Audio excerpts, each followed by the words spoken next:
सारी जोहर कर लेगी, पुरुष सारे लड़ते हुए मारे जाएंगे, दुश्मन किले पे कब्जा करेगा और देवल देव उठा के ले जाएगा। तो ये सोच रहा है देवल दे क्या किया जाए। तो उसने जब रंग देवी को कहा भाई देवल दे का क्या करेंगे, इन हाल में तो सुन बिरा हाथ पीड़ा ना हो सके, इस हालत में तो हम उसके हाथ पीड़े, कुंवारी कन्या इतना जोहर रही सेज ना सो सके, कुंवारी लड़की इसलिए क्या नहीं करवा सकते हम इसको। अब ये सुनते तो रंग देवी का भी रंग उठ गया। भारत वह देश है जिसने ना तो कभी पीठ पर वार सहा है, ना किसी के पीठ पर वार किया है। तो जाएगा अपरिपक्व सेनापति, कैसे कि तराइन के पहले दूसरे युद्ध के अंदर वो हार गया।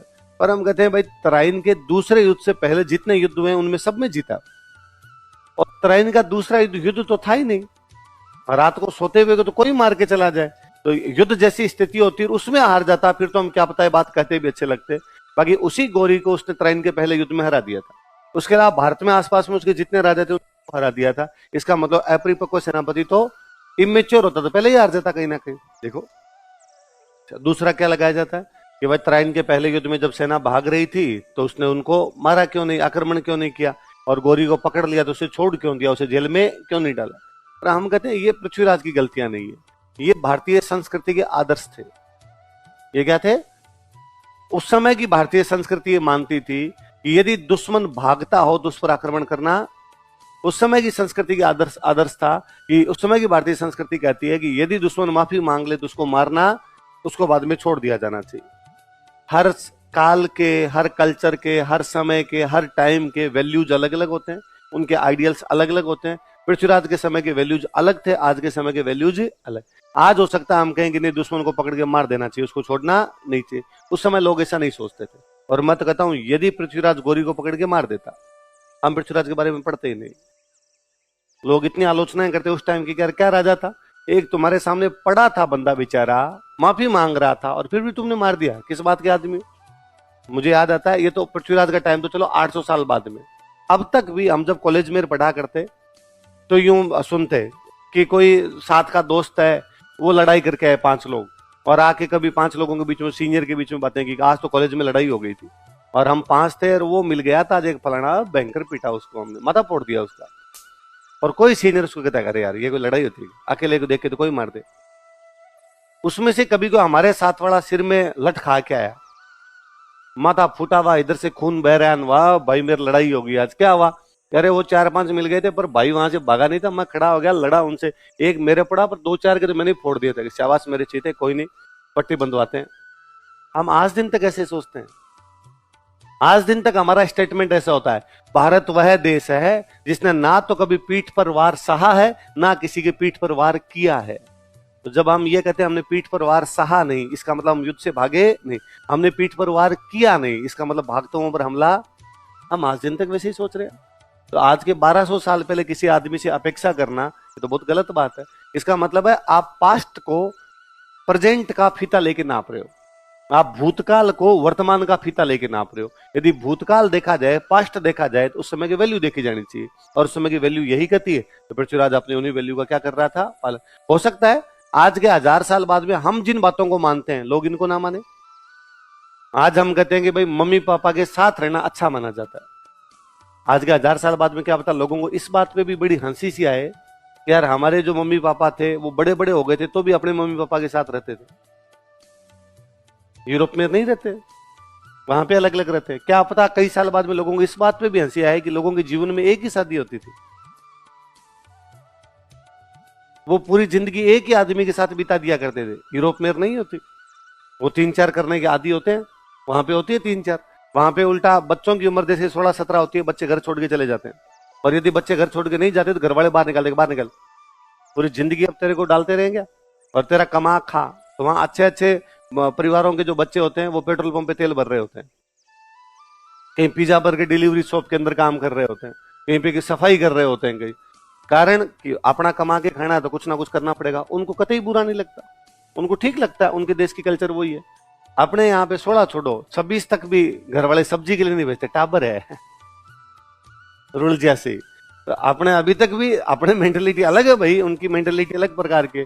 वहां पे जैसे टाबर छोड़ा गए हुए टाबरों घर से बाहर निकाला जाता है, और जो हस्बैंड वाइफ है वो आपस में बैठ के बात करते हैं, भाई खूब साल साथ रह लिए, बच्चे बड़े बड़े हो गए, 16 के हो गए, अब तू तेरा नया देख ले, मैं मेरा नया देख लेता। और बड़ा इजी है, कहते हैं भले लोग है बेचारे, आपस में एक दूसरे से म्यूचुअल कंसेंट लेते हैं, साल भर का टाइम लेते हैं, अपना अपना ढूंढा जाए, और ढूंढ के बताते हैं एक दूसरे को, मैंने ये ढूंढ लिया देख, वो कहता है मैंने ये ढूंढ लिया। और यदि बच्चे भी होते हैं कि दो बच्चे हैं, मान लो एक बच्चा चला गया सोड़ा होके, दो बच्चे अभी है, एक को पत्नी लेके चली जाएगी, एक को पति लेके चला जाएगा। अब वो किसी अपने नए पार्टनर के साथ रहेंगे, वो नए पार्टनर भी अपने पुराने वाले पार्टनर के एक एक टाबर लेके हैं साथ में। अब वो दोनों मिलके रहते हैं, एक महिला अपने पहले पति का एक बच्चा लेके आई है, एक पति अपनी पहली पत्नी का बच्चा लेके, उसके बावजूद वो पाल लेते हैं उनको। वो नई महिला जाके उन बच्चों को रख लेती, उस बच्चे को रख लेती जो उसका नहीं है, जो उसके पति की पहली पत्नी का था। उनके बाद में दोनों के खुद के दो टावर और हो जाते हैं, वो चारों के साथ रह रहे होते हैं, उन्हें कोई फर्क नहीं पड़ता इन चीजों का, उनके लिए चीजें बड़ी इजी सी है। हमें ये सुन के भी अजीब लगता है ऐसे थोड़ी होता है कि दो मेरे दो तुम्हारे दो हमारे, ऐसे कैसे करेंगे भाई साहब? अपने था कि हम दो हमारे भी दो, इसके अलावा कुछ हो ही नहीं सकता है। तो हर देश काल परिस्थितियां अलग अलग होती है, हर समय के, हर देश के, हर जगह के वैल्यूज अलग अलग होते हैं। देखो ये भी अपने एक बड़ा अजीब सा रिवाज था कि राजा लगातार 2 युद्ध हार गया तो उसको बड़ा बुरा लगता है, वो क्या कर लेता, सुसाइड।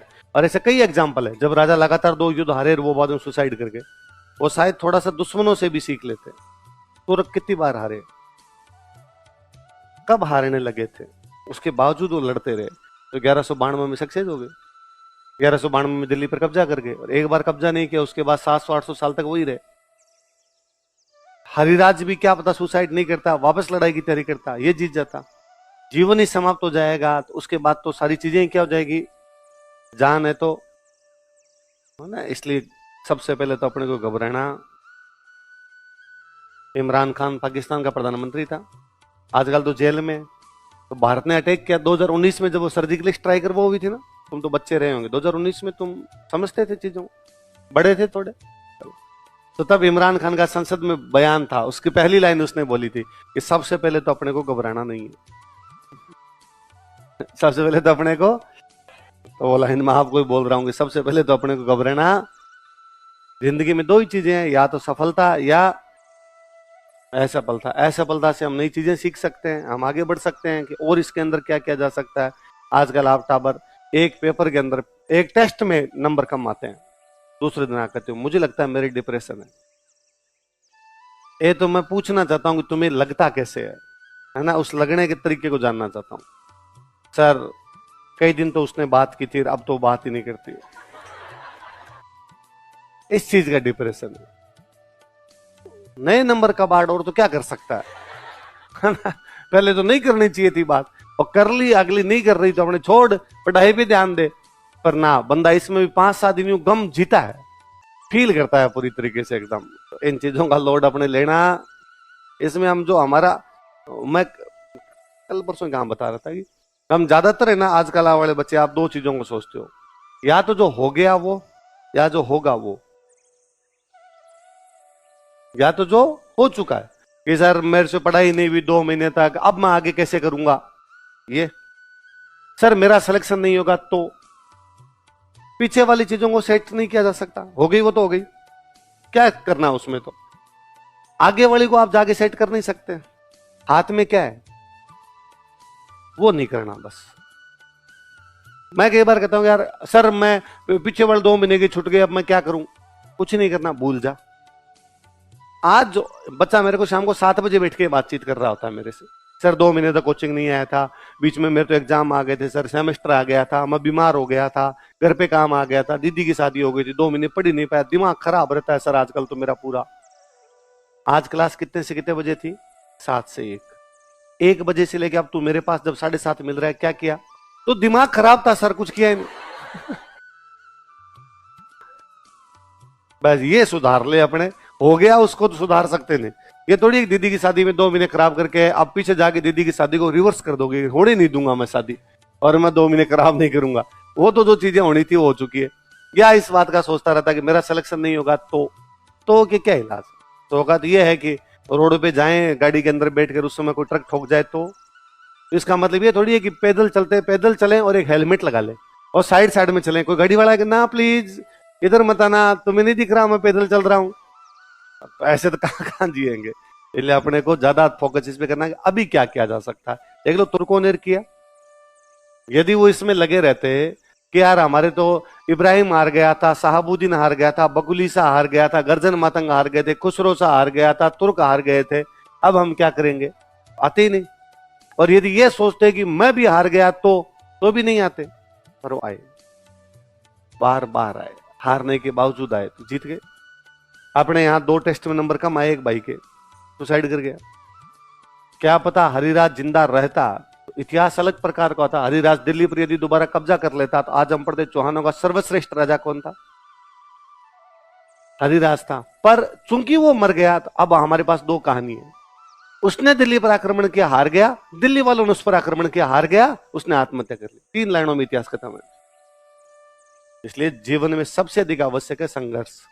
इसलिए मैं कल कह रहा था, हमारे भारतीय इतिहास में भी उन लोगों को ज्यादा मान्यता दी है जिन्होंने संघर्ष किए। गोरा बादल नहीं जीते, मर गए थे, हार गए थे, उसके बावजूद हम गोरा बादल को जानते हैं। जेता कुंपा नहीं जीते, मर गए थे, हार गए थे, पर फिर भी हम जेता कुंपा को जानते हैं। वरना मैंने खूब सारे ऐसे युद्ध बताए होंगे जो हमारे राजाओं ने जीते हैं, आप उनके सेनापतियों के नाम भी नहीं जानते। हमने उनको, भाई जब आप विपरीत परिस्थितियों के अंदर थे उसके बावजूद जाके लड़े थे, वही तो लड़ाई है। सब कुछ फेवरेबल ही है, उसके अंदर तो क्या है, उसमें तो मजा ही नहीं है। इसलिए जिंदगी में चैलेंजेस होने चाहिए, तभी आक्रामकता निकलती है व्यक्ति के जीवन में। विलासिता जो होती है वो आक्रामकता को कम करती है। क्या है? लग्जरी जो होती है वो आपका जो अग्रेसिवनेस जो होती है उसको क्या कर देती है? जब चैलेंजेस होते हैं ना तब हमेशा दिमाग में चीजें आती है। और पहले हम आईएएस के लिए मेंस लिखते हैं ना तो आंसर राइटिंग प्रैक्टिस करते हैं, या आरएस का मेंस लिखते हैं तो आंसर राइटिंग प्रैक्टिस करते हैं। तो दिलीप सर ने, तब कम ही बच्चे हुआ करते थे, सर ये आंसर लिखवा लिया करते, सर हमारे चेक किया करते, संडे संडे यूं आते हम। टेस्ट सीरीज जैसा ऐसा कुछ ज्यादा नहीं होता था। तो आईएएस वाले मान लो 15 लोग मेंस वाले हैं या 10 लोग मेंस वाले हैं, तो बैठ के लिख रहे हैं, तो कहां तक याद करके आना है? तो मान लो सर ने कहा कि कल तो ना सिंधु घाटी सभ्यता से लेके मौर्य काल तक याद करके आ जाना। फिर एक पेपर पकड़ा देते हमें कि 10 क्वेश्चन लिखो, लास्ट में एक दूसरे के पढ़ पढ़ के देखते कि किसने कैसा लिखा। अब मान लो एक दिन मौर्य काल तक तो क्वेश्चन थे, बाद में 2 क्वेश्चन एक गुप्त काल का भी पूछ लिया और एक गुप्तोत्तर काल का भी पूछ लिया। तो बाद सर को हम कहते, सर ये तो दिया ही नहीं था, हमें पूछ लिया कि यार पढ़ा हुआ तो है ना, सिलेबस तो पूरा हो ही रखा है, ये तो रिवीजन चल रहा है अपना। कहां सर? लिखो, अब भी लिखो, कितना दिमाग में आता है। और ज्यादातर समय ऐसा हुआ है कि सबसे अच्छे आंसर तब लिखे गए हैं जब वो नहीं पढ़ गए थे, तब दिमाग पे जोर पड़ता, दिमाग जोर डालता कि यार क्या था गुप्त काल में, ये था ये था ये था। वरना रात को पढ़ा, सुबह आके लिख दिया। रात को मौर्य काल ही पढ़ा था, सुबह मौर्य काल का क्वेश्चन है लिख लिया। रात को सिंधु घाटी सभ्यता पढ़ी थी, सिंधु घाटी सभ्यता क्वेश्चन है वो लिख लिया।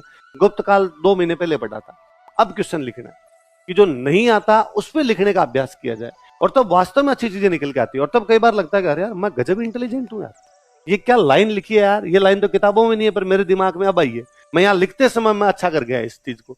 तो जब चैलेंज आते हैं ना तब अपना दिमाग रिएक्ट भी करता है, उसके अनुसार काम भी करता है। जब आप चैलेंज लोगे नहीं, यूं धीमे धीमे धीमे धीमे चलते रहोगे तो बाद में दिमाग भी उतना एक्टिव रहता। पहले बड़ी चीज, इसलिए यूं 2-2 टेस्ट में नंबर कम आने से डिप्रेशन में आना, और डिप्रेशन नाम की कोई चीज होती नहीं। पहले तो इस बात को यूं मान लेना कि ना, ऐसा कम से कम राजस्थान के लोगों को तो कोई डिप्रेशन आता होगा, और कहीं के लोगों को आता होगा।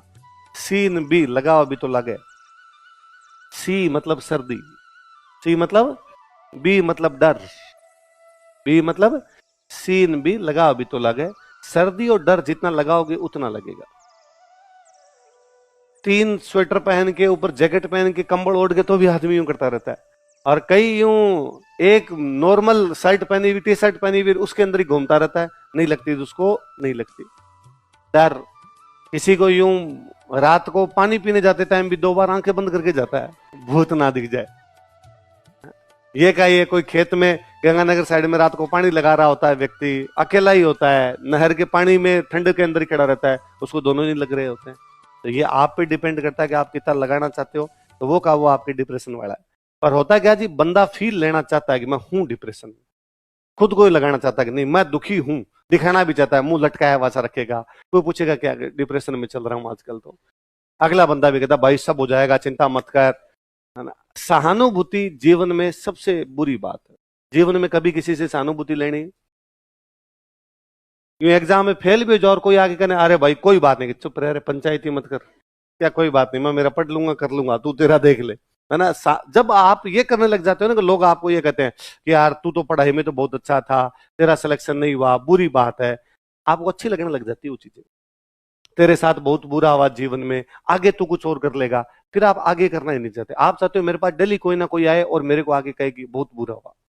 उसमें रस आने लग जाता है, आदमी को मजा आने लग जाता है, इस प्रकार का रस आना। और दिल्ली पे अटैक कर दिया था मंगोलों ने। मंगोल दुर्धर्ष योद्धा हुए, जगह जगह अटैक किए मंगोलों ने। और मंगोलों ने दिल्ली पर आक्रमण किया, पर उसमें मंगोल हार गए, जलालुद्दीन जीत गया। तो 4,000 मंगोल गिरफ्तार कर लिए गए। कितने? किसने गिरफ्तार कर लिए? जलालुद्दीन खिलजी ने। अब उसने उन मंगोलों का, तुम्हारे सामने दो ऑप्शन है, या तो मैं तुम्हें मार दूंगा या मुसलमान बन जाओ। तो उन मंगोलों का सेकंड वाला ऑप्शन ठीक है। तो 4,000 मंगोल क्या बन गए? मुसलमान बन गए। तो उनका नाम ही पड़ गया नए मुसलमान। क्या नाम पड़ा? नए नए बने थे नए मुसलमान। और दिल्ली में उनको लिए कॉलोनी बसाई गई थी। आज दिन तक दिल्ली में कॉलोनी है मंगोलपुरी।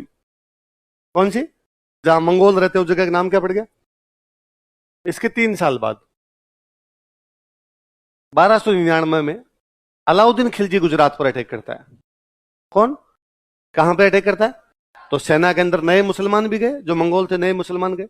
इन नए मुसलमानों के, मंगोलों के दो नेता है। एक नेता का नाम है मोहम्मद शाह, एक नेता का नाम है के हबरू। अब अलाउद्दीन जीत गया। अलाउद्दीन जीतने के बाद गुजरात को लूटा। लूटने के बाद में जो धन मिला उसका बंटवारा किया सेनापतियों में। इसको इतना दे दो, इसका इतना दे दो, इसका इतना दे दो। बाकी सेनापतियों को ज्यादा दिया, इन दोनों को कम दिया। तो इन दोनों के मन में ये आई कि अलाउद्दीन ने अपने मुसलमान सेनापतियों को दिया ज्यादा, और हम नए नए मुसलमान बने, हम मंगोल हैं, इसलिए हमें दिया है कम। तो इन्होंने जो दिया था ना वही वापस भेज दिया, रख ले। फिर इतना क्या देना है, कोई भीख थोड़ी है कोई जो इतना सजे हम लड़े हैं, दे दब तो ढंग से दे, वरना ये भी नहीं लेना है। कुल मिला के सुल्तान की आज्ञा मानने से क्या कर दिया। और सुल्तान की आज्ञा के उल्लंघन का मतलब होता है उल्टा लटकाएगा सुल्तान। ये बात ये दोनों भी जानते थे। तो ये दोनों भाग गए वहां गुजरात से। अब भाग के कहां जाए? दुश्मन का दुश्मन दोस्त होता है। दिल्ली वालों की रणथंभौर से नहीं बनती थी। ये दोनों भाग के कहां पे चले गए? रणथंभौर का राजा कौन? हमीर। तो इन्होंने जाके हमीर को कहा कि भाई हमें अलाउद्दीन के खिलाफ शरण दे। हमीर ने कहा बैठ जाओ, कोई बात नहीं है अपने। अलाउद्दीन को यह पता चला कि मेरे दो बंदे भाग के किसके पास चले गए। तो उसने हमीर को मैसेज किया कि भाई मेरे दो बंदे हैं। उसने कहा हाँ हाँ अभी आए हैं, चाय पी रहे हैं, तो इनको निकाल यहां से। उसने कहा नहीं, शरणागत की रक्षा करना भारतीय संस्कृति का आदर्श है, और ये मेरे शरण में आए हुए लोग, इनको तो मैं छोड़ूंगा। उसने कहा यार ये क्या तरीका हुआ, मना कर दे इनको, कदे मैं नहीं रखूंगा। उसने कहा नहीं, मैं जब एक बार कमिटमेंट कर लेता हूं फिर तो अलाउद्दीन ने इस चक्कर में अटैक किया था कि उसने दो लोगों को उसको अपने पास रख लिया था। कौन कौन? देखो, तो अलाउद्दीन खुद आ गया यहाँ पे। अलाउद्दीन खुद आया और उसको समझ में आ गया कि मेरे चाचा ने क्यों कहा था कि ऐसे 10 किलो को मुसलमान के बाल के बराबर। किला बहुत ऊंचा है और किले के अंदर चढ़ना कैसे भी संभव नहीं है। तो उसने दो हमीर के दो बंदे थे उनको अपनी तरफ मिलाया। हमीर के दो बंदों के नाम थे रतिपाल और रणमल। क्या क्या नाम थे? उसने रतिपाल और रणमल को कहा कि यदि तुम मुझे किले के अंदर जाने का रास्ता बता दो, क्योंकि किले की सेना कम और मेरी सेना ज्यादा है, एक बार मैं अंदर तो चला गया तो मार के कब्जा कर लूंगा। यदि तुम मुझे किले के अंदर जाने का रास्ता बता दो तो मैं हमीर को मारने के बाद तुम दोनों को राजा बना दूंगा। तो उन्होंने कहा भाई किले के अंदर जाने का तो कोई रास्ता नहीं है, रास्ता दरवाजा, ये दरवाजा खुलेगा तभी अंदर घुस सकते हो। तो दरवाजा कब खुलेगा? तो दरवाजा तब खुलेगा जब किले के अंदर का अनाज और किले के अंदर का पानी समाप्त हो जाएगा। भूखे प्यासे मरने की अपेक्षा तो ये लोग लड़ना पसंद करेंगे। तो किले का पानी और किले का अनाज कब समाप्त होगा? उसने कहा साहब 2-3 साल का जुगाड़ तो है। अलाउद्दीन का हम रहेगा यार, मैं यहीं थोड़ी बैठा रहूंगा, कोई और क्या तरीका हो सकता है? तो उनका साहब यदि आप हमें राजा बनाता हो तो एक तरीका यह है, हम किले का पानी और किले का अनाज खराब कर सकते हैं ताकि लोगों के खाने पीने के लिए कुछ बचे ही नहीं। फिर उनको गेट खोलने पड़ेंगे, कैसे करोगे? तो कहा अंदर पूरी हिंदू पब्लिक है, यदि किले का पानी और किले के अनाज में गाय की हड्डियां और गाय का खून मिला दिया जाए, ये टच नहीं करेंगे। ये मर जाएंगे लेकिन गाय के खून वाला पानी नहीं पिएंगे। ये मर जाएंगे लेकिन गाय की हड्डियों वाला अनाज नहीं खाएंगे। तो अलाउद्दीन ने कहा ठीक है तुम ये काम कर दो, मैं हमीर को मार के राजा बना दूंगा। तो कहते हैं रतिपाल और रणमल दोनों जो है वो तालाब और जहां अनाज रखा हुआ था वहां पे गाय का खून और गाय की हड्डियां बिखेर देते हैं। तो कौन अलाउद्दीन से मिल जाते हैं जाके? कहते हैं जब किले का पानी खराब हो गया था और किले का अनाज खराब हो गया था ना, तो हमीर जाके अपने महल में बंद हो गया था। और सेना ने जब उसे आके पूछा भाई क्या करना, तो उसने कहा थोड़ी देर बाद बताते हैं, और अपने महल के अंदर जाके बैठ गया। सेना को थोड़ी देर तक जब ऑर्डर नहीं मिला तो सेना ने रानी को जाके कहा। रानी कौन थी अमीर की? रंग देवी। कौन थी? रंग देवी। जाकर रानी रंग देवी, किले का पानी खराब हो गया, किले का अनाज खराब हो गया, हमने हमीर से पूछा क्या करना है, उसने कहा थोड़ी देर बाद बताएंगे। तो बताओ, लड़ाई तो करनी पड़ेगी, और क्या तरीका है? या संधि करना चाहता है राजा तो वैसे बताए, और लड़ाई करनी है तो तैयारी करें। तो रंग देवी को बड़ा बुरा लगा, और रंग देवी को लगा कि मेरा पति डर गया इसलिए चुपचाप कमरे में जाके बैठ गया। तो हमीर के पास गई तो उसने हमीर को जाके डायलॉग सुना दिए। कि मुझे नहीं पता था तुम इतने डरपोक आदमी हो, और यदि तुम्हें मरने से डर लगता है तो तुम अंदर बैठे रहो, मैं जाके तुम्हारी जगह लड़ाई कर लूंगी, पर तुम ऐसे बुजदिलों की तरह अंदर आगे कैसे बैठ सकते हो। अमीर ने कहा चिल रंग देवी चिल, बात मरने की और बात डरने की नहीं है, बात देवल दे की है। किसकी है? देवल दे हमीर की बेटी थी, कुंवारी थी। अपने यहाँ पे शादीशुदा महिलाएं ही जौहर में भाग लिया करती थी, या बहुत छोटे बच्चे होते उनको माँ गोदी में लेके बैठ जाती। ऐसी लड़कियां जो शादी योग्य होती थी उनको किसी ना किसी रास्ते से बाहर भेज दिया करते, जौहर नहीं करवाते, मामा बुआ के पास भेज देते कि हम तो मर जाएंगे, इसकी शादी कर देना बाद में। लेकिन उस बार अलाउद्दीन का घेरा इतना तेज था कि बाहर निकलने के कोई भी रास्ते नहीं थे। अचानक आपके किले का पानी और अनाज खराब हुआ है, तो अब आपके पास समय भी नहीं बचा है कि देवल दे को बाहर भेजा जाए। अमीर इस टेंशन में है कि महिलाएं सारी जौहर कर लेगी, पुरुष सारे लड़ते हुए मारे जाएंगे, दुश्मन किले पे कब्जा करेगा और देवल दे को उठा के ले जाएगा। तो ये सोच रहा है देवल दे के क्या किया जाए। तो उसने जब रंग देवी को कहा भाई देवल दे का क्या करेंगे, इन हाल में तो सुन बिरा हाथ पीड़ा ना हो सके, इस हालत में तो हम उसके हाथ पीड़े, कुंवारी कन्या इतना जौहरी सेज ना सोच सके, कुंवारी लड़की इसलिए क्या नहीं करवा सकते हम इसको। अब ये सुनते तो रंग देवी का भी रंग उठ गया, दोनों पति पत्नी बैठ गए। ये बात पता चली देवल देखो कि उसके पिताजी उसकी वजह से परेशान है, कोई डिसीजन नहीं ले पा रहे हैं। वो गई हमीर के पास, हमीर को जाके कहा कि मैं मानती हूँ इस बात को कि मैं कुंवारी हूँ इसलिए मेरे को जौहर नहीं करवा सकते, अग्नि में नहीं बिठा सकते, तो एक काम करो ना, तलवार लगी गर्दन उड़ा दो, वैसे ही पूरा परिवार लड़ता हुआ मारा जाएगा, मैं मर जाऊंगी क्या फर्क पड़ता है उससे। कहते अमीर तलवार लेके खड़ा भी होता है, पर कोई पिता अपनी पुत्री पे तलवार कैसे चला दे। अमीर यूं भर भरा के गिरता है, तलवार छूट जाती है, अमीर रोने लग जाता है। और उस लड़की को लगता है कि मेरा बहादुर पिता जो पिछले 16 युद्धों में लगातार जीता है, कभी मौत से नहीं घबराया, मेरा बहादुर पिता जो अब भी सामने मौत खड़ी है फिर भी लड़ने के लिए बाहर जाएगा और यमराज की भांति लड़ लेगा बाहर जाके। लेकिन वो इस बात से रो रहा है कि उसकी बेटी का क्या होगा, मेरी वजह से मेरा राज्य, मेरा पिता को डिसीजन नहीं ले पा रहा है। वो किले के ऊपर चढ़ती, पीछे एक तालाब था उसमें कूद जाती है, पद्म तालाब, क्या नाम था उसका, लिखो।